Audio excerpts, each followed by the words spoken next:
What's up guys, and today for you I've got an overview of the book Witch and Wizard the Gift by James Patterson. Now this book is one of 5 from the series Witch and Wizard, no surprise there. Anyway, that's all I've got for an intro, so without any further ado, let's get right into it. Okay, so the 2 protagonists in this story are Wisty and Wit. Wisty is a rebellious 15-year-old girl who's always experimenting with her new powers, and Wit is an 18-year-old athlete who also secretly struggles with depression after the unexplained disappearance of his girlfriend Celia.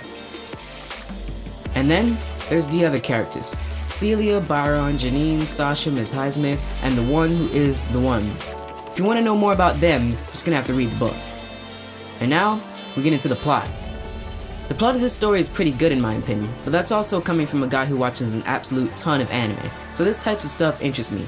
Nonetheless, here it is. So this story takes place mainly in New Order City, which is full of people brainwashed by the New Order.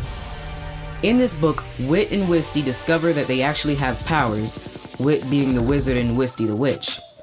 Wit and Wisty are pretty much on the run as the one who is the one, the antagonist, constantly tries to take Wisty's gift. The one who is the one only goes after Wisty because even though he's mastered the 3 elements, air, earth, and water, there's still the absence of the 4th element, fire. And that apparently he won't stop until he gets it. Because this book is part of a series, it ends with "to be continued," so you won't be catching the ending here. The point of view in this story switches between Wisty's and Wistford's point of view between every other chapter or so. And since I read along with the audiobook version of this, I like not hearing the same voice throughout the whole story. The tone for this story is pretty fanciful, as there weren't a part in the story where I couldn't imagine an image of what's going on in the story. And lastly, for characterization, I choose Wit.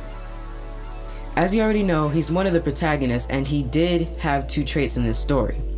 One where he only cared about the problems he and Wisty were having, and then little into the story, he starts caring for others.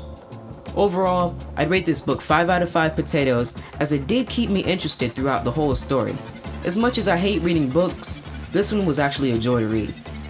With all that said, I hope you enjoyed, and in case you didn't know, I'm Daryl, and this has been an overview of the book Witch and Wizard the Gift by James Patterson. Happy holidays guys, and peace.